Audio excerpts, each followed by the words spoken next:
listening to WDFA The Blizzard. We are currently conducting an automatic weekly test of the emergency alert system. Please stand by.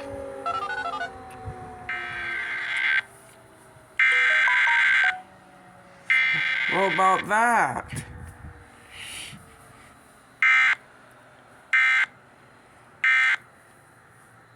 The preceding set of tones were an automated weekly test of the emergency alert system on WDFA. This test is conducted every Saturday at 12 p.m. in coordination with the Olive Branch Weekly Siren Test. WDFA serves the Memphis metropolitan area, as well as the entire United States via IPOS Common Alert Protocol and other portions of the United States via the Internet Alert Relay Network. This concludes this test of the emergency alert system. We now return to regular programming.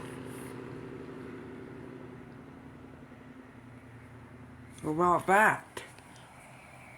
A siren, a weekly, daily siren going off in WDFA test.